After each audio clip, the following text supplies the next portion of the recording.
भारत में इस साल लोकसभा चुनाव होने हैं। इससे ठीक पहले सुप्रीम कोर्ट ने चुनावी बॉन्ड पर अहम फैसला सुना दिया है।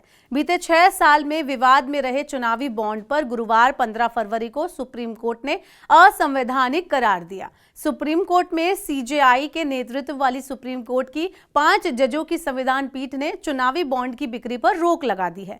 इसके साथ ही अदालत ने स्टेट बैंक ऑफ इंडिया को कहा है कि वो 2019 से अब तक चुनावी बॉन्ड से जुड़ी पूरी जानकारी दे। चलिए जानते हैं कि ये चुनावी बॉन्ड क्या है, ये हमेशा इतने विवादों में क्यों रहते हैं, चुनावी बॉन्ड पर आया सुप्रीम कोर्ट का फैसला क्या है और इसका असर कितनी दूर तक जाने वाला है। आइए शुरू से शुरू करते हैं। हम सभी आमतौर पर बॉन्ड को निवेश के एक उपकरण के रूप में जानते हैं, लेकिन चुनावी बॉन्ड इससे अलग होते हैं। चुनावी बॉन्ड दरअसल राजनीतिक दलों को दिए जाने वाले नकद चंदे का एक ऑप्शन होता है। 2017 से पहले और उसके बाद भी राजनीतिक पार्टियां आम लोगों, कारोबारी, उद्योगपति से चेक के माध्यम से चंदा लेती थीं। अब वो यही चंदा चुनावी बॉन्ड के रूप में दे सकती हैं। ये बॉन्ड 1000 रुपए, 10,000 रुपए, 1 लाख रुपए, 10 लाख रुपए और 1 करोड़ रुपए के होते हैं। चुनावी बॉन्ड प्रणाली को साल 2017 में संसद में पेश किया गया था। संसद से पास होने के बाद चुनावी बॉन्ड की व्यवस्था को 2018 में लागू किया गया। केवल वो राजनीतिक दल चुनावी बॉन्ड स्वीकार कर सकते हैं जो लोक प्रतिनिधित्व अधिनियम 1951 की धारा 29A के तहत रजिस्टर्ड हैं। साथ ही उस पार्टी ने पिछले लोकसभा या विधानसभा में कुल डाले गए मतों में से कम 1% वोट हासिल किए हों। ये भारतीय स्टेट बैंक की 29 चुनिंदा शाखाओं से मिलते हैं। अब सवाल आता है कि इसका विरोध क्यों हो रहा है, तो इसका जवाब है पारदर्शिता यानी ट्रांसपेरेंसी।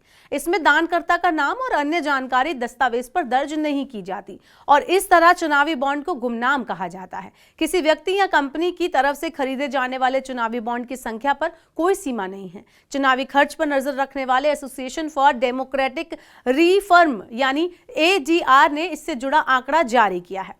ADR के मुताबिक चुनावी बॉन्ड के माध्यम से राजनीतिक दलों के चंदे में काफी बढ़ोतरी हुई। वित्त वर्ष 2017-18 और 2021-22 के बीच इसमें 773% की वृद्धि हुई।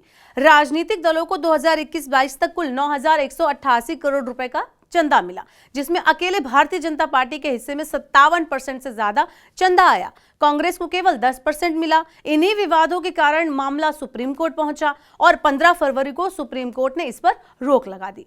सुप्रीम कोर्ट ने फैसले में कहा है कि चुनावी बॉन्ड योजना आयकर अधिनियम का उल्लंघन है। सुप्रीम कोर्ट ने साफ कहा है कि चुनावी बॉन्ड जारी करने वाला बैंक यानी भारतीय स्टेट बैंक चुनावी बॉन्ड प्राप्त करने वाले राजनीतिक दलों का विवरण और प्राप्त सभी जानकारी जारी करेगा। उन्हें 6 मार्च तक भारत के चुनाव आयोग को सौंप देगा। चुनाव आयोग इसे 13 मार्च तक आधिकारिक वेबसाइट पर प्रकाशित यानी कि पब्लिश करेगा। साथ ही राजनीतिक दल इसके बाद खरीदारों के खाते में चुनावी बॉन्ड की राशि वापस कर देंगे।